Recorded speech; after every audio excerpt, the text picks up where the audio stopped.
Algebra 1, Spiral Exam Number 4, Study Guide, Part 3. Now we're going to look at problems 21 through 30.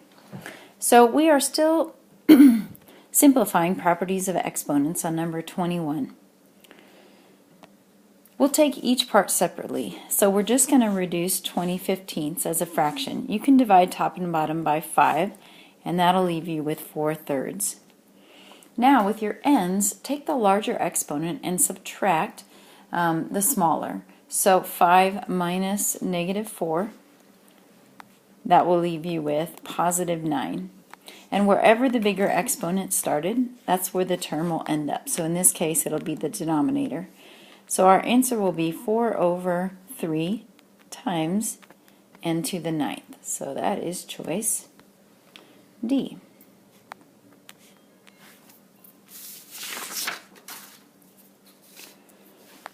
So now let's look at a line of best fit.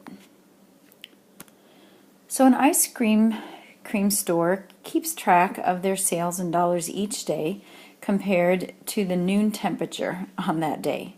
Which equation could be the line of fit? So it makes sense that as the temperature goes up, ice cream sales will probably increase. So the two things that you want to look for are the y-intercept and the slope. And which of those matches the best? So as you look at the points on the graph, left to right, notice how your eyes move up and to the right. So that means we have a positive slope. So right now we can narrow down our choices to A and D. And so now, if we were to sketch a line between these, let's examine the y-intercept. So it's going to be somewhere around the 100 range. And that would be +100. So that is going to cause us to look at just choice A. And so of a slope of going up 50 and then over 1, that is reasonable in this case, because if we start at 100 and we go up 50 over 1 or up 100 over 2, then we will have these points. And so that follows the trend of the line the best. So in this case, our choice will be A. Now number 23, Joey wants to have a bowling average of 215. So the first 7 games, those are his scores. And then he wants to know what he needs to score on the 8th game to have an average of 215. So let's think about how to find average or mean. So if you add up everything that you are averaging, so in this case, this is going to be Joey's bowling scores. And so this is what I'm writing below. But the trick is that Joey has one more score, one more average that he needs to get. And then those will all be added up and divided by 8 to have a final average of 215. So we can set up an equation like that. So what we need to do is take Joey's desired average times 8, which is 1,720. And then subtract off all of those scores, which I'm not going to rewrite. And when we do that, we will have, or be left with, 286. So, if he scores 286 or more on his last game, his 8th game, then he will have an average of 215 or more, which I imagine would be fine with him. Okay, number 24. A zookeeper analyzed the number of lizards at each major zoo in the United States and created this stem and leaf plot. So remember that this is the tens place, and then these numbers are the ones place. So for example, at one zoo we have 20 lizards, and then in another zoo 26 and 28, etc. So how many zoos have fewer than 26 lizards? So the only number less than 26 is 20. So that means only one zoo does. What is the median number of lizards? So that's the middle number. If you count up how many data points you have, you will get 15. So let's count to 7. 1, 2, 3, 4, 5, 6, 7 here. So this right here is our eighth, or our middle, our median number of lizards. So that is the number 36. Because remember, a stem and leaf plot breaks up the tens and the ones place of the numbers. If the fewest number of lizards is removed, so we're going to remove 20 lizards, so that takes us down to 14.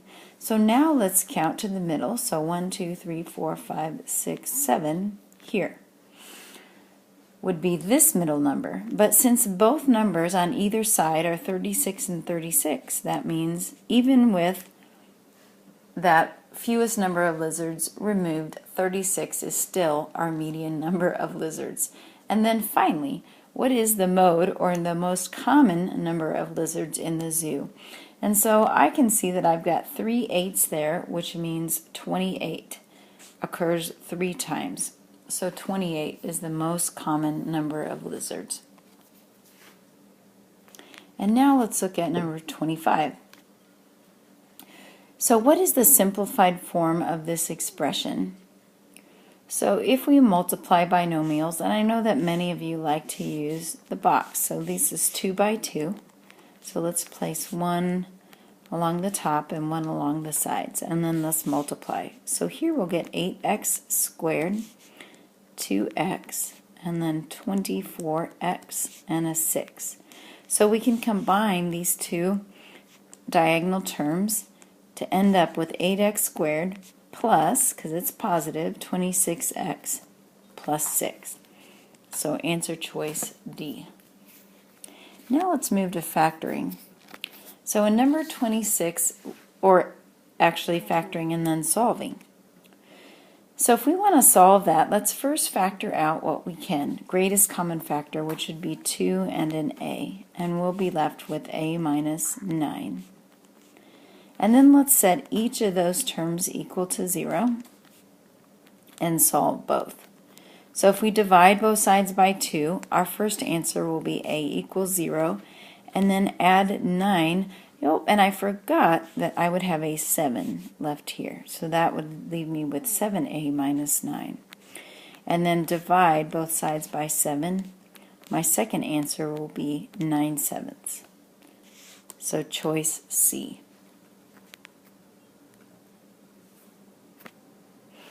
On number 27, this is another problem that we can factor. I notice x squared minus 169 is a difference of 2 squares. I have x that's being squared, and I have 13 that's being squared. So I can rewrite that as x plus 13 times x minus 13. And then if I set each of those equal to 0, can solve. And then if I set each of these equal to 0, I'll get x equals negative 13 and x equals positive 13. And so B is one way to show that. So plus or minus 13.